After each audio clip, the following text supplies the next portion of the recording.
The problem with making money in uni is that you don't focus on the studying. I, for the longest time, treated content creation as a hobby.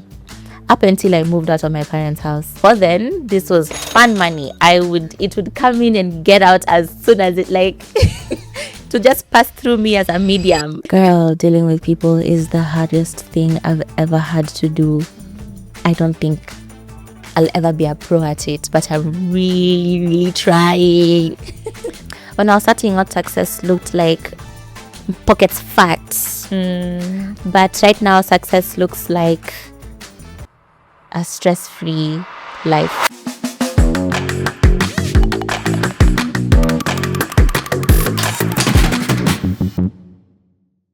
I have struggled with skin concerns of my own. I used to have pretty bad acne, believe it or not, and we're gonna add some pictures here so that you can see. And having experienced that journey myself, that is what inspired and led me to grow and start Beauty Square, because I understand the emotional and the mental roller coaster that not having a skin at its best can really take you through.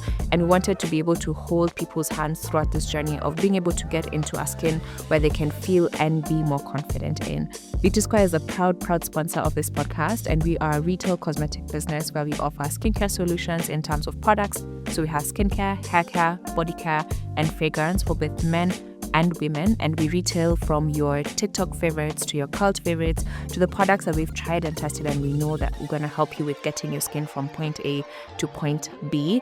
Then we also have our sister brand called Sage Skin, where we do the same thing of helping our clients achieve the skin of their dreams through services. And these are treatment facials like chemical peels, microneedling, algae peels, all kinds of treatments. And we also have supplementary services like body scrubs, waxes, and massages. Our wax tacticians are really good, and we have amazing packages as well that we put here on the screen. Please patronize our businesses so that we can keep bringing you Founder Diaries, and you can use the code FOUNDER10 on the Beauty Square website, beautysquareke.co, to save some coins and let them know that we sent you. Thank you for tuning in.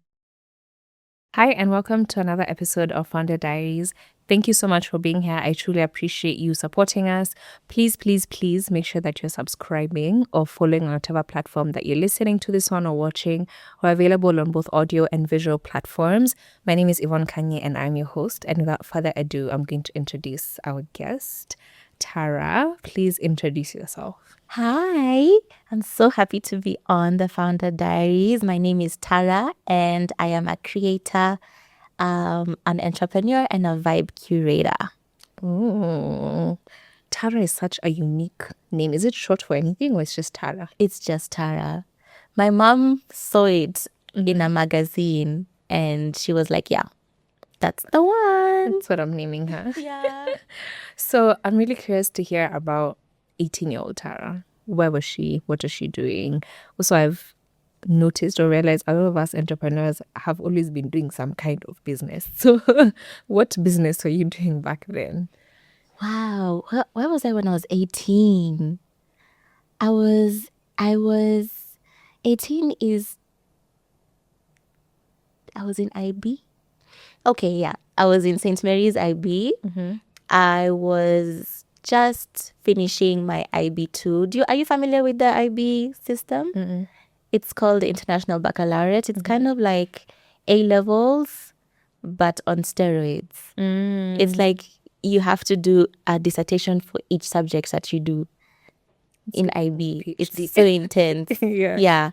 Anyway, at that time, was I really selling anything? I was not, because I was so involved in school. That system also has a way of just taking everything from you, and you have no hobbies outside of it. But I can tell you about all the fun businesses that I did before that. So in high school, I started my photography journey, and I used to take pictures for my friends. I used to take pictures of them, and with the camera. With my camera.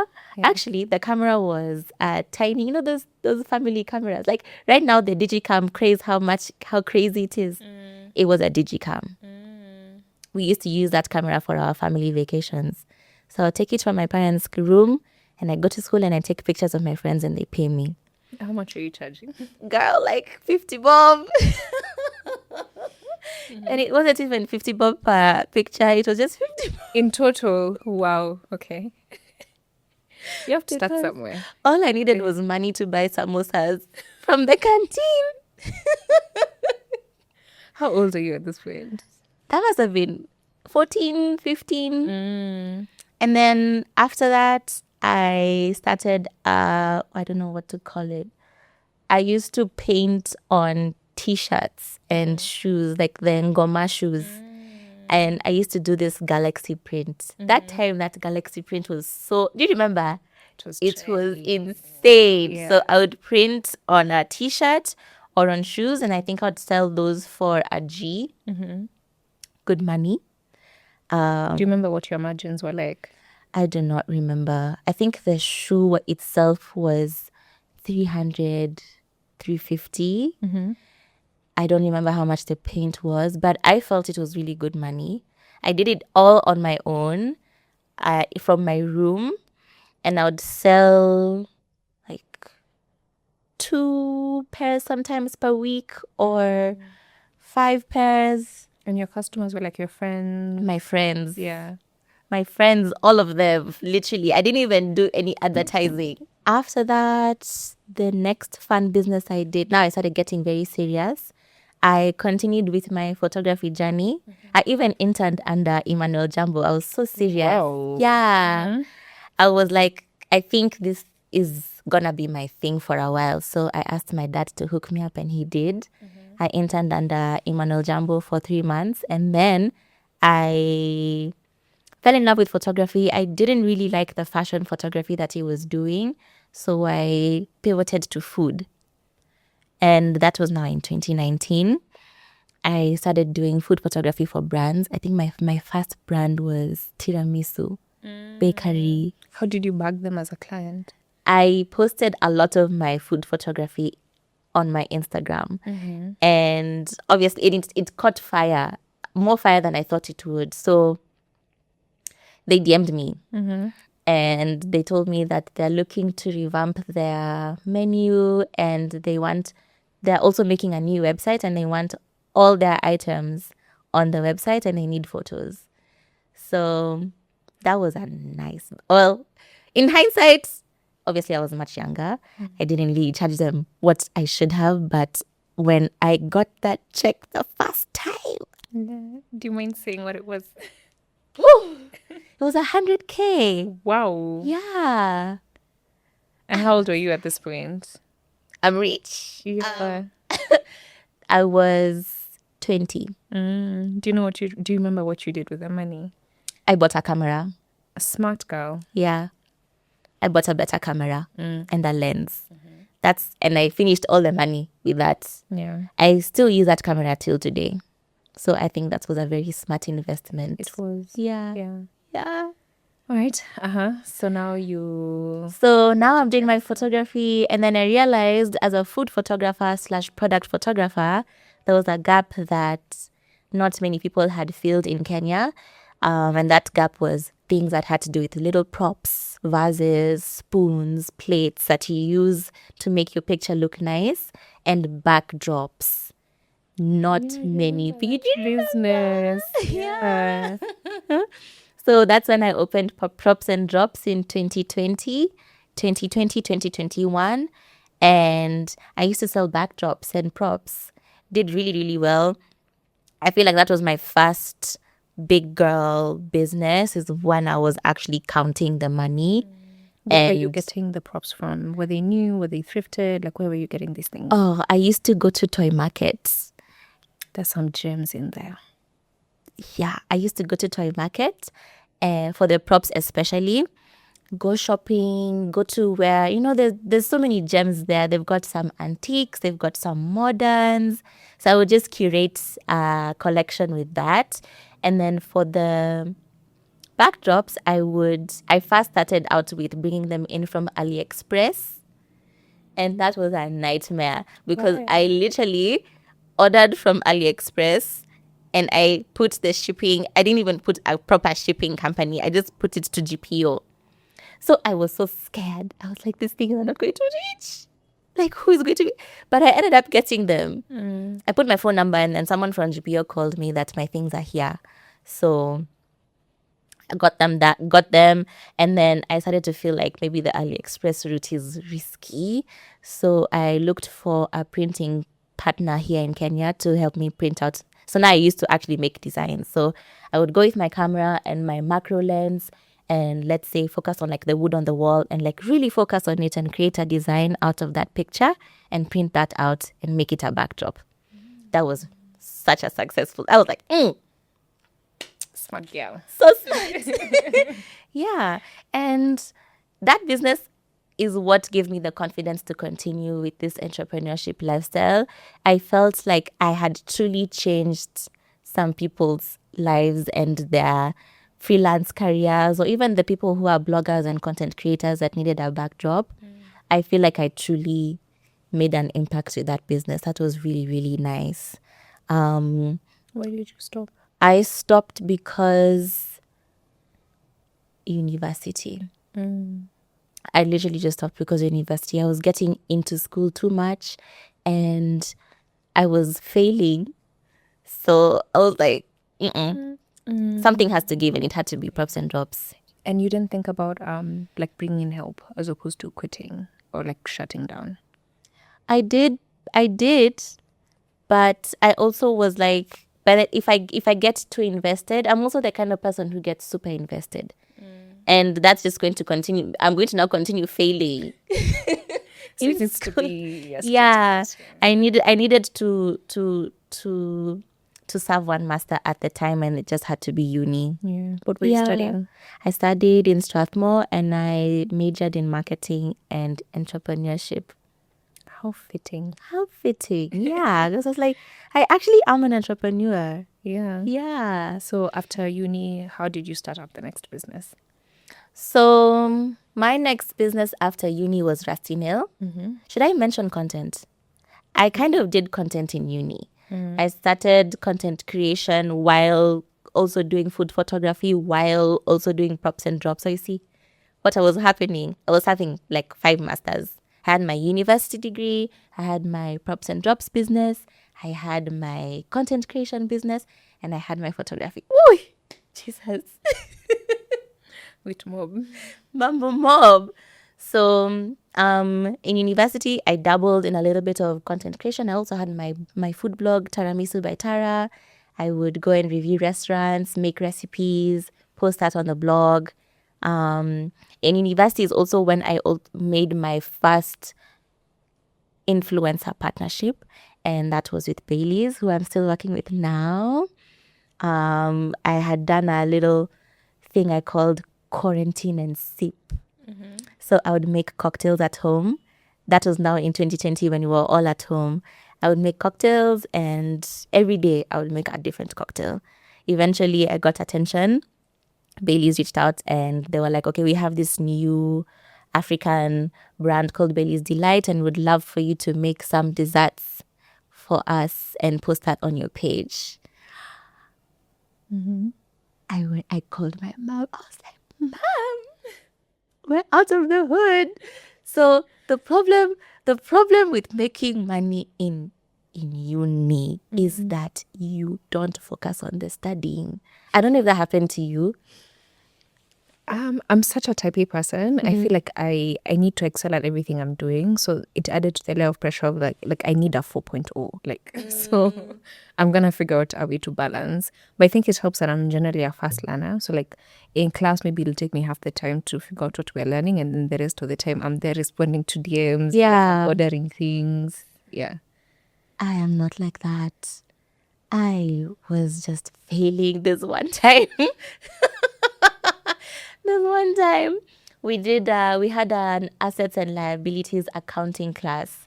My friends, all high achievers, all A-star vibe, all like 4.0 vibe. Because I was multitasking, I was like second to them.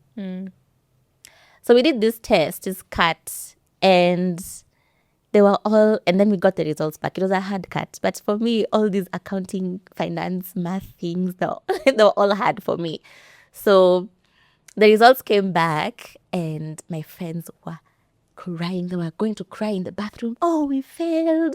Oh, life is over. Feeling was We're going to happy. have to repeat. So the cut was out of 20 and I got my regular 5. Out of 20.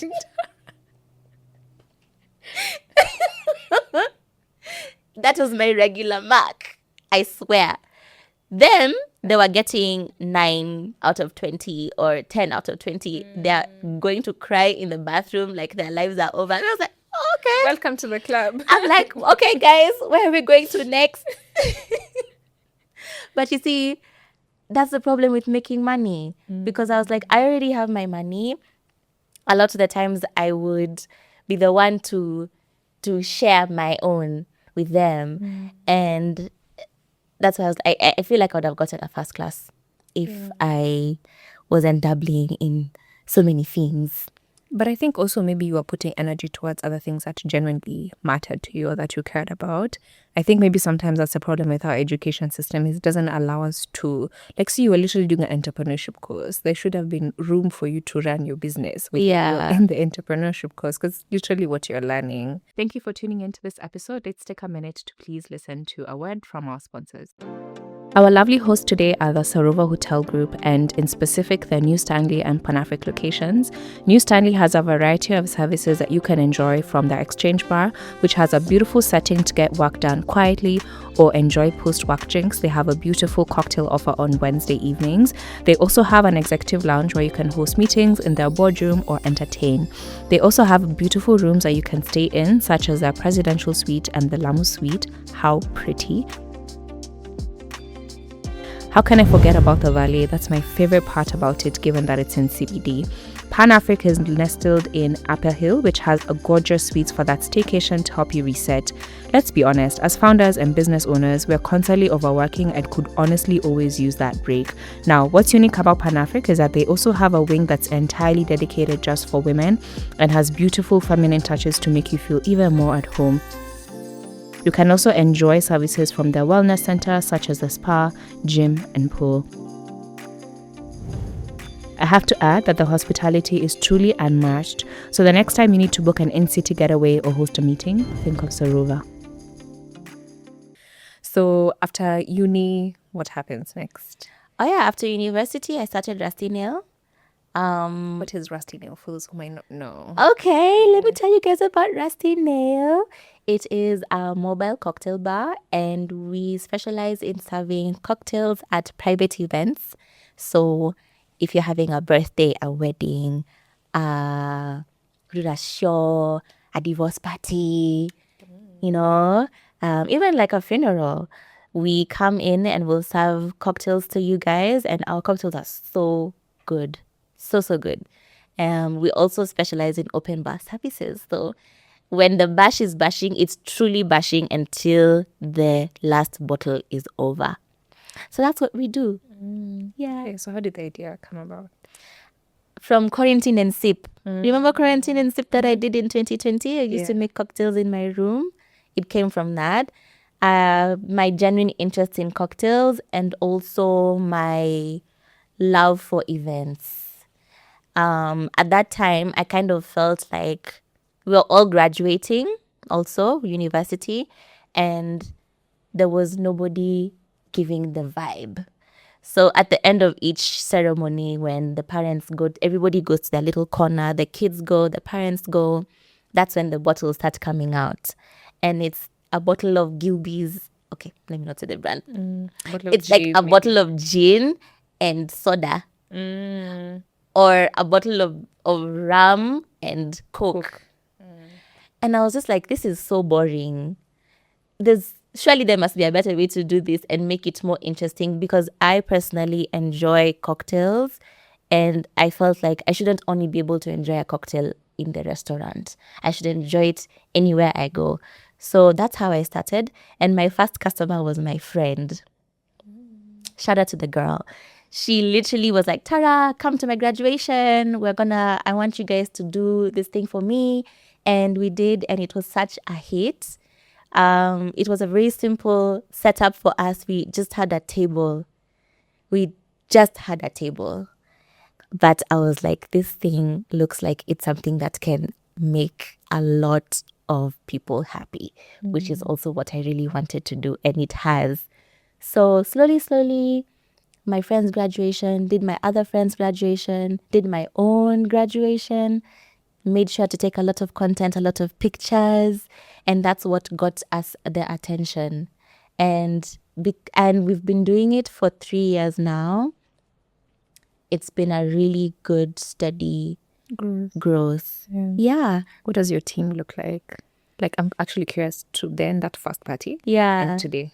So the first party was me and my co-founder Marcus. At that time, Marcus was the mixologist. I was the waitress and the dishwasher and the client service. Yeah, and the KYM. The KYM and everything. Yeah. Right now, now we have because we're mobile, we call them when we need them. So sometimes on the day of the event, it's a big event. I have like 30 people working with us. Wow. Other days, I have 3 people working with us. Full time, we are, I'd say 4. Okay. Yeah. Me being the creative director / CEO, doing the curating of the business. That's where my superpower is, curating the business. And then Marcus still doing the mixology. And then we have 2 other people that help us with the handiwork. Yeah.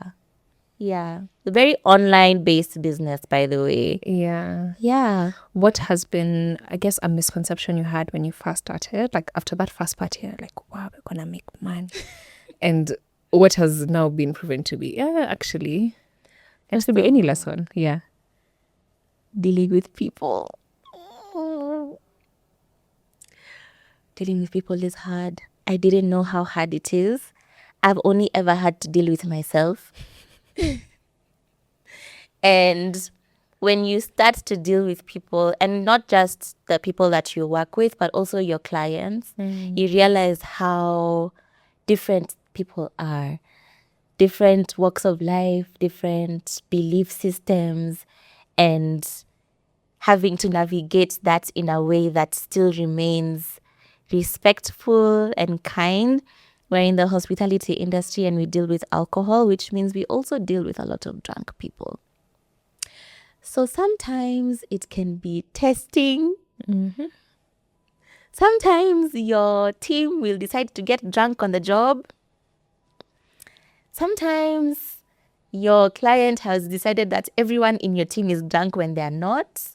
And it's just like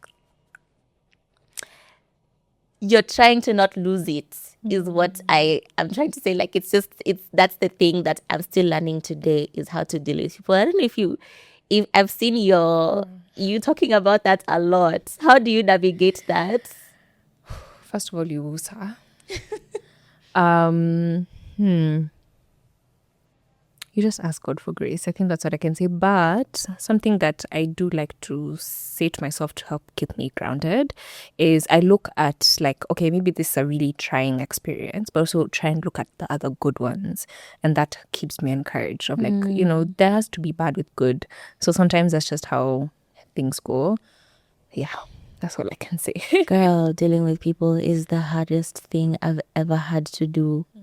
I don't think I'll ever be a pro at it, but I'm really, really trying.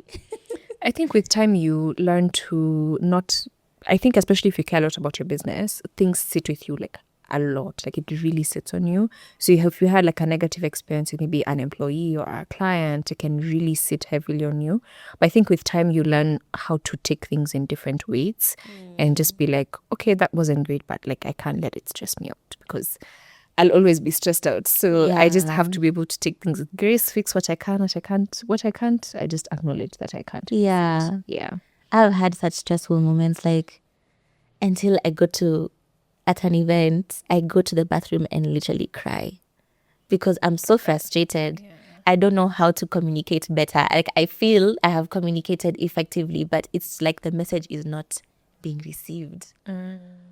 And then you're dealing with drunk people. I've had an instance where, especially at an open bar, so the client is supposed to pay. They don't pay because they're drunk. So they pay before the party. That's If it's the rule. no, I'm saying if it's like an open bar. What do you mean? So let's say it's like a wedding. Yeah. So maybe they say, we pay for the first 2 cocktails, but if anybody wants more, that's like everybody's bill. Also, you pay Alright. immediately, you get the drinks. So okay, I can tell you about how we've done our structure. Yeah. And the reason why we only do open bar now. So weddings especially, a client comes in and says, my guys, they drink. You make sure you stock that bar and stock it high. And then you do exactly that. And you do a cash bar. So a guest will come, pay for a drink. We exchange money for a drink.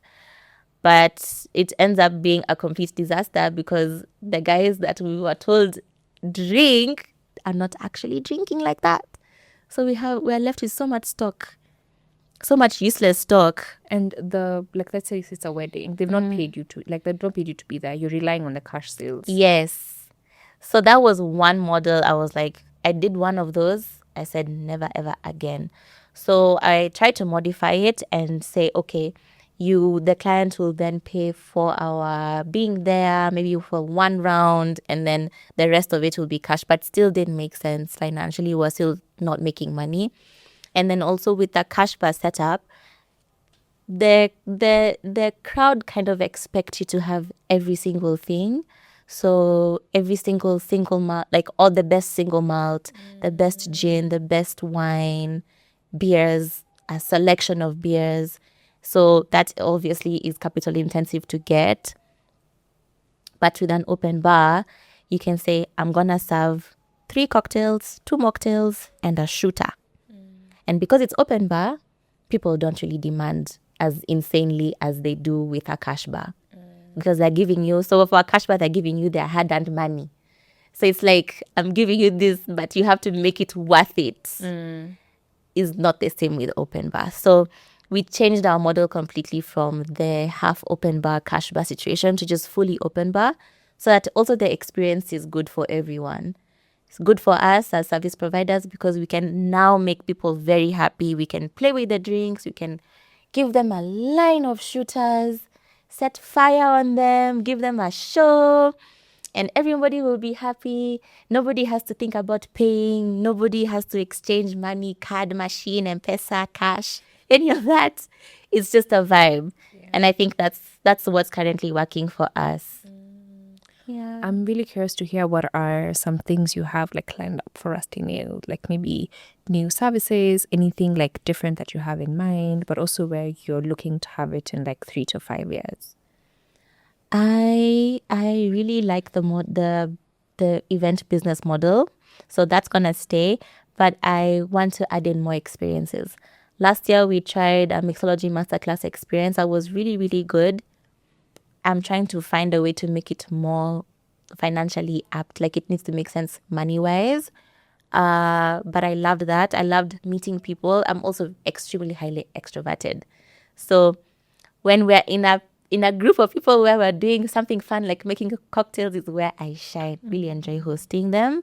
So I'm working on bringing that back. And another thing is to bottle our cocktails. That's so high, and I'm literally speaking it to God because that is so high on my list. And also how you would scale. Yeah.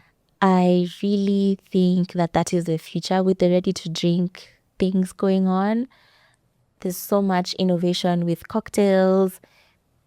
Genuinely, even people are more inclined, I've seen now, to have a cocktail rather than a straight liquor situation. So yeah, let me advocate for the girlies who are calorie conscious. Can we get a low calorie option? Yes, you can get a low calorie option. Yes, 100%. When you skinny cocktails. Yes, please. When you go out and I want to enjoy my drink, but I'm just thinking about all the sugar that's in that cocktail. I'm just give me gin and ice cubes. But it's not as enjoyable as having a nice cocktail. What I'm actually seeing, I don't know if you've seen There's like places that are doing matcha now, but it comes in like a clear can. Yeah. So I'm seeing Rusty Nail in a clear can. Girl, you're literally reading my mind because that's on my Pinterest board. Ooh. 100%. It's gonna come. I told myself this year, whether it kills me, I have to make it happen. I have to make it happen. Are there any steps you've already taken towards it? So we're still researching. Also trying to figure out how to keep them fresh for long is the biggest thing. But once we have that, it's gonna be such smooth sailing. Yeah. Looking forward to it. Looking forward to it. I'm curious to hear about your marketing, how your sales funnel, how do you get clients for Rusty Nail? So what are some of the ways that you're currently doing that, like customer acquisition? And what are some simple ideas of doing it that many people just overlook? Okay, so we are purely online. So we majorly do online marketing. The regular, everybody knows this one, sponsoring ads, posting content. Posting beautiful content is so important, especially in the events industry. You have to stand out. Granted, we're not very many mobile bars in the industry, so I try our best. I try to be the best in terms of visuals so that the people that have beautiful looking events want to come to us. Another thing that has really helped us is the good old word of mouth. One of our clients from 2023 we did this wedding for them in Naivasha. It was a beautiful wedding, 2 days. They have a Sangeet the night before, which is literally just a bash. And even some of these things I think I might copy for my own wedding.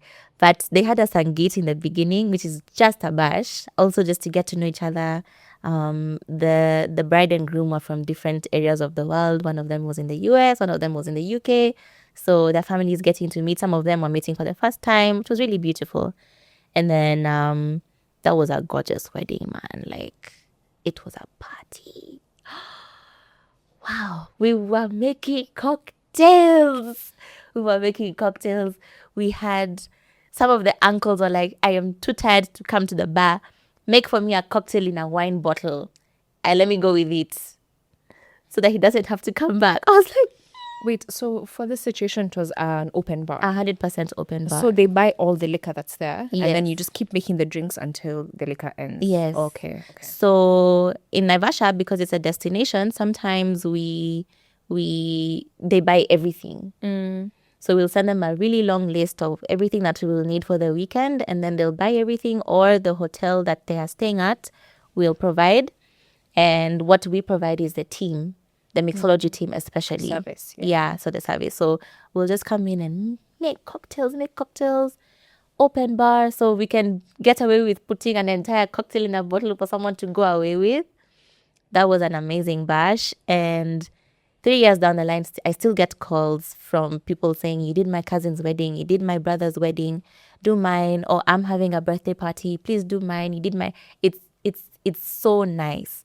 Not just, let me not highlight the Indian community, but everyone.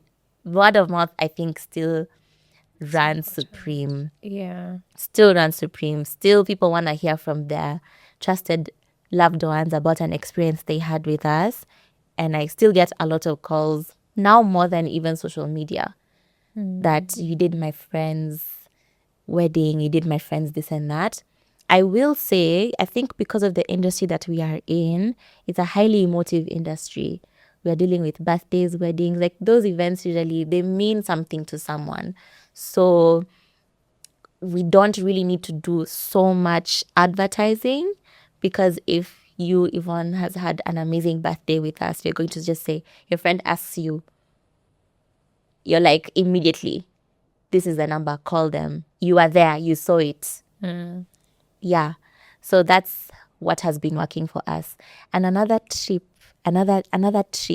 is to send your clients gifts at the end of the event. So the party is over, it's the next week, they've paid you. Ask them for their address, send them a bouquet of flowers or chocolates or just something small to appreciate their business. It goes a really long way. I think it definitely makes you memorable also. It does. Right.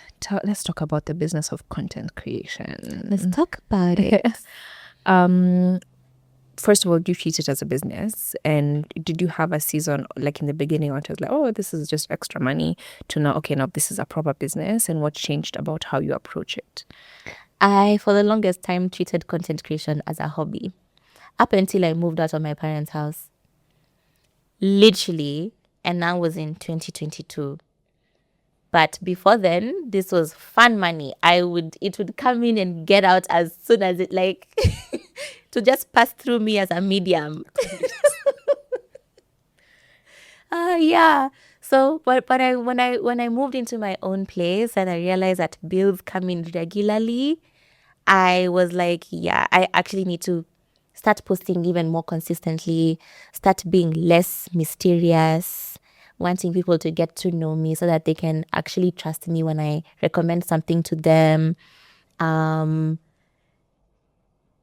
Counting the money, because I never used to count the money. I think me and my finances, we've come a very long way. I'm now really good at it, but I never used to count the money. I never used to save. I'm currently building an emergency fund. Never used to do any of that. So, and also getting a team. I have a PA and a manager, and that has really, really helped me be straight and the straight and narrow now. Like I am so serious. Yeah, so I treat it currently as a very serious business. Yeah. Yes. So given the nature of content creation where you can do work and then it could even be like a 3 or 4 month campaign and then they tell you payment is, 90 days after submitting the report and the invoice. So how do you deal with the inconsistent cash flow? Because this month you could make this amount of money. Then this month, like no payments can come in. So how do you deal with that inconsistent cash flow, especially since that's what's paying your bills? That's first of all the worst thing about being a content creator. It's the worst thing. I'm just like, why don't just pay me now? I've done the work. Anyway, how I deal with it is my emergency fund. I know people build their emergency funds very linearly and they don't touch the cash at all. And I try to do the same. When I'm in a good season, I'm building, and I'm building as much as I can. I put sometimes even almost half of my paycheck into that because I know at some point I will need to pull from it. So I literally just pull from it. When I arrive at a month where it's not looking good, bruv, I get the cash guilt-free and I service my life for that month. Yeah. And then as soon as I'm back up, I refund the emergency fund. So it's like that.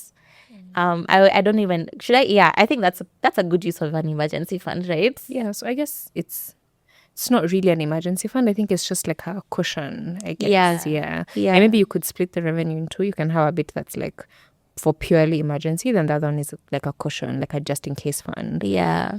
How do you pay yourself from Rusty Nail? Do you pay yourself from Rusty Nail? I just started. Okay. I just started. Like last week? When? No. Like last year. Okay. Last year around the end of year time, I never used to pay myself. Also because Rusty Nail, money. I never used to count the money. So money would just leave. And I don't know where it has gone.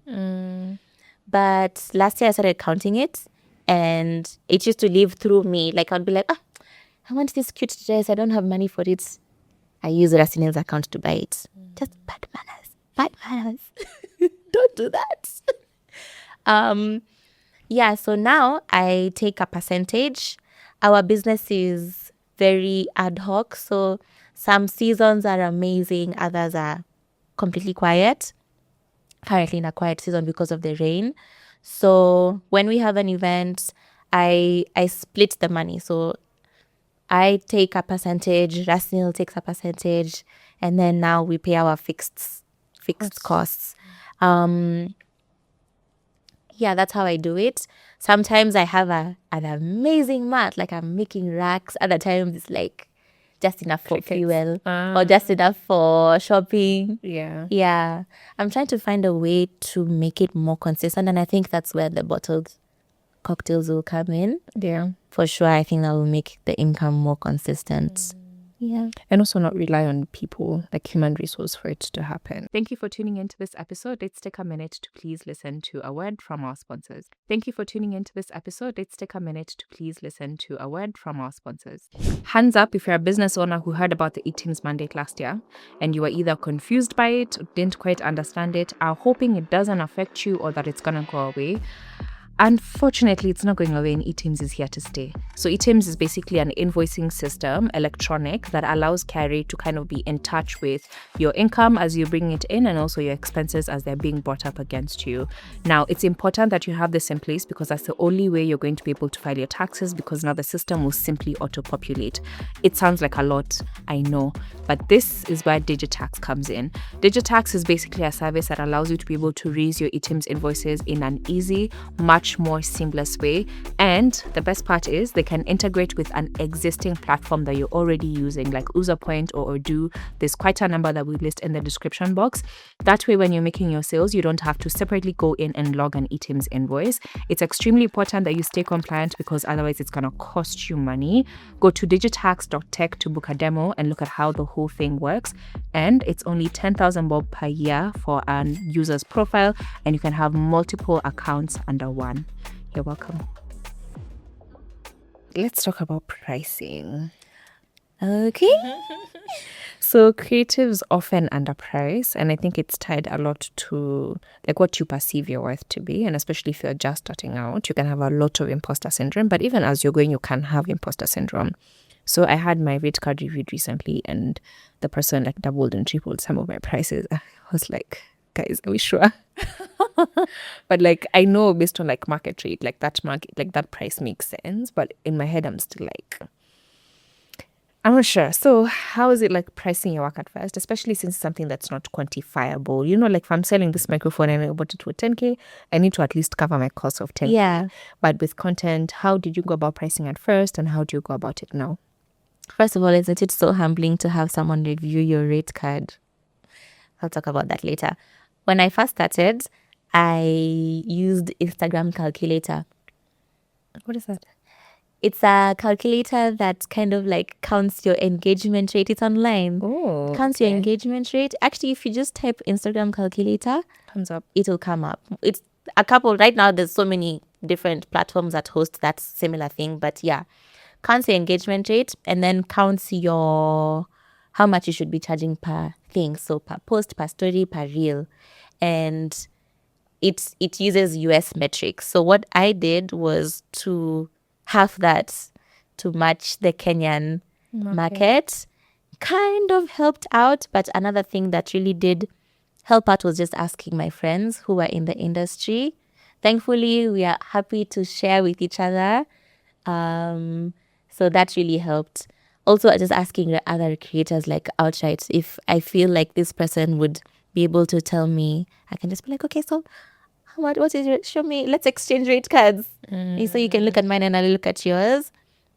But since I got my talent manager who reviewed my rate card and literally the same thing that happened to you, she was like, you're not charging enough for this. This is too low. No. Are you joking? What?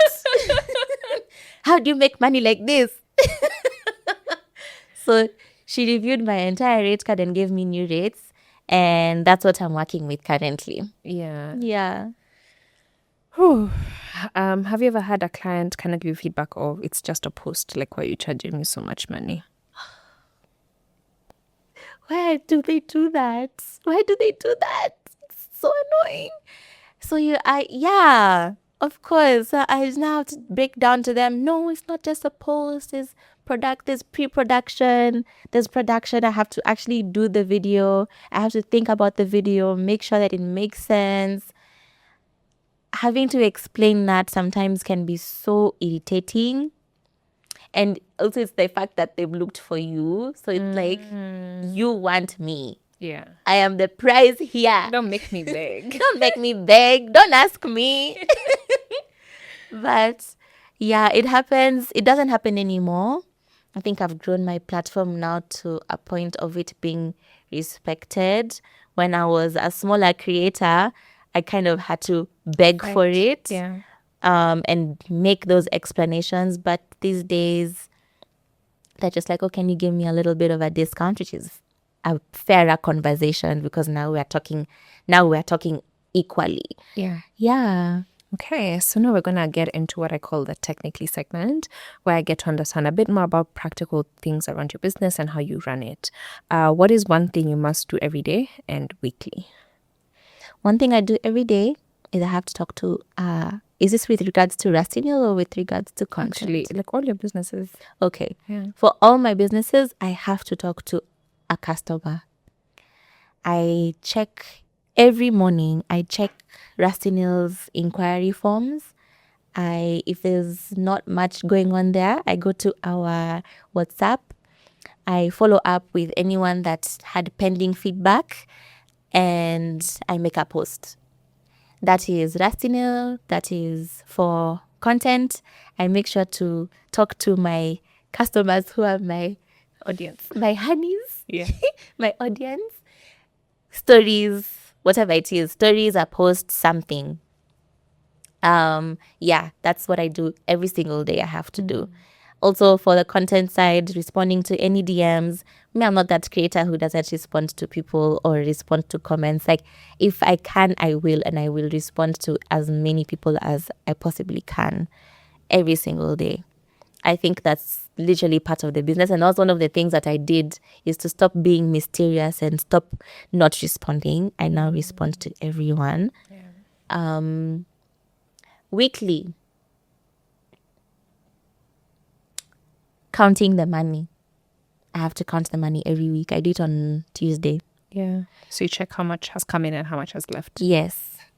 Okay. What do you wish more people paid attention to? I wish people paid attention to their money.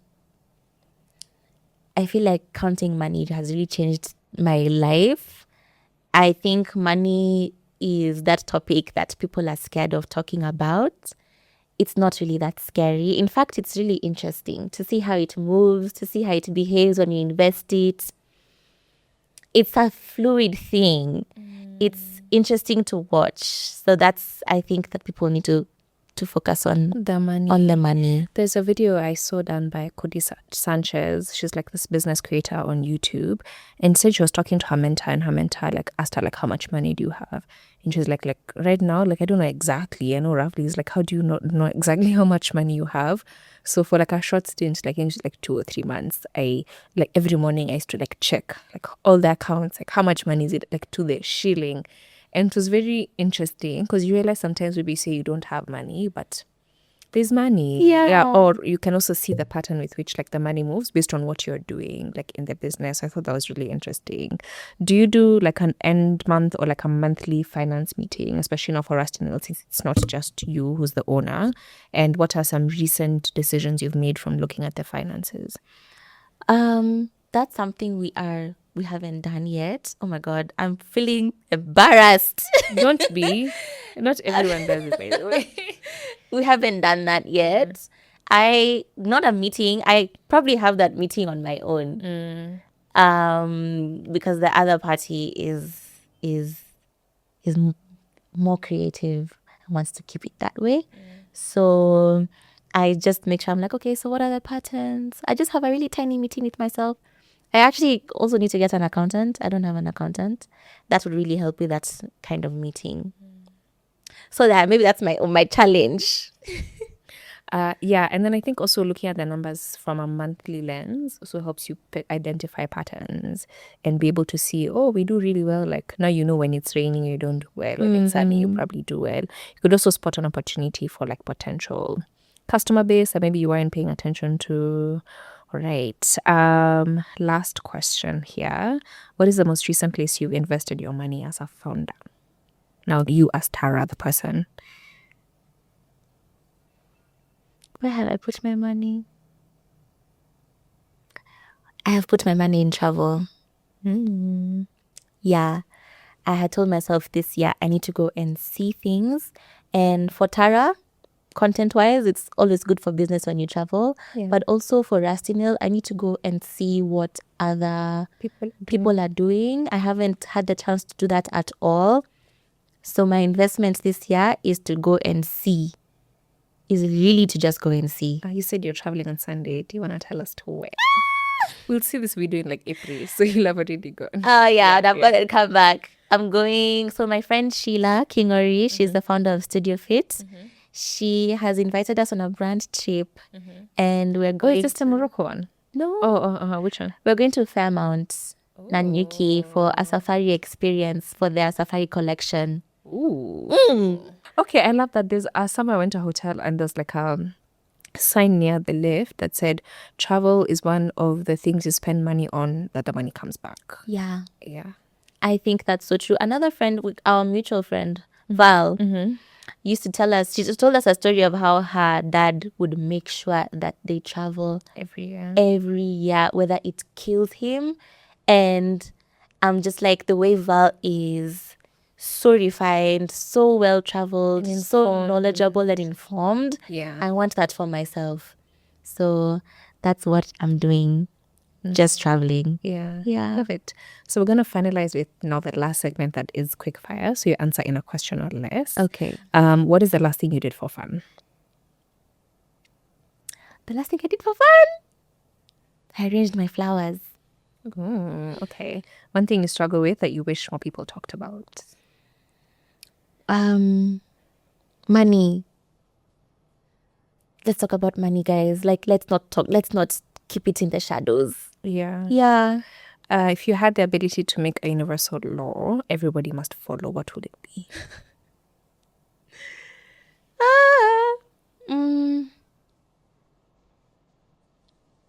Drive better. Everybody should know how to drive.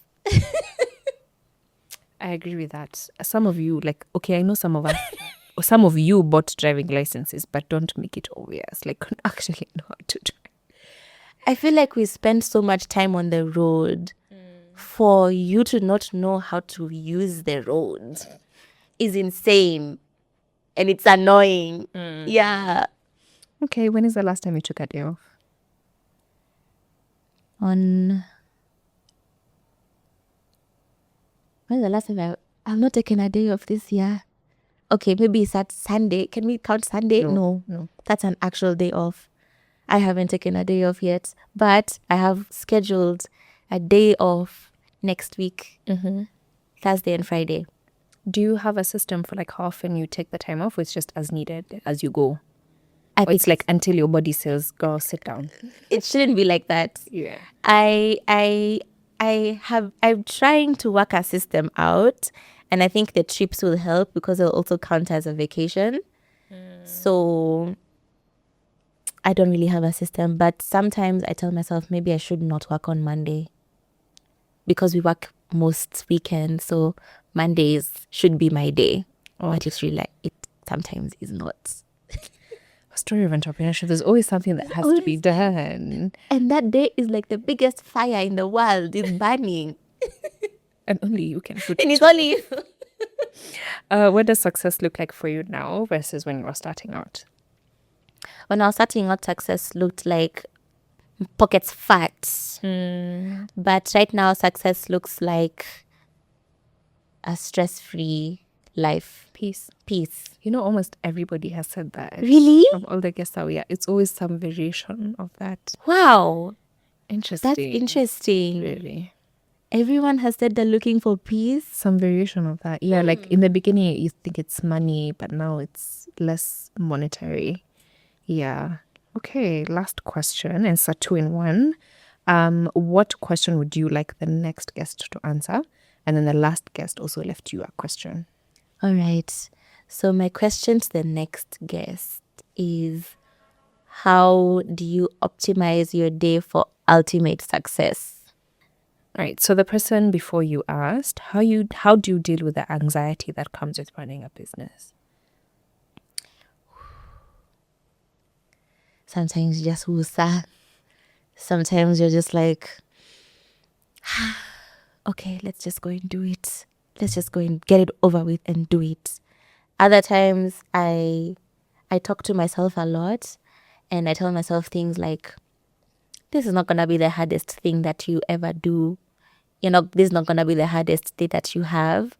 The anxiety you're currently feeling is just for this time. and you're gonna get over it, and you're gonna figure it out, and you'll be fine. Yeah. Yeah. I like that. Also, sometimes I try to remind myself, like, we've been through harder things. We thought we were going to die, but we're still here.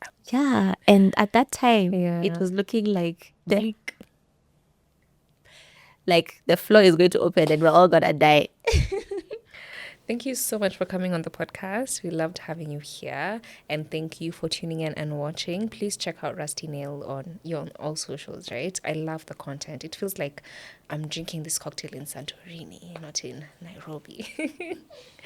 Thank you so much for tuning in once again. And make sure to subscribe. It helps us to keep going. And I'll catch you on the next one. Bye.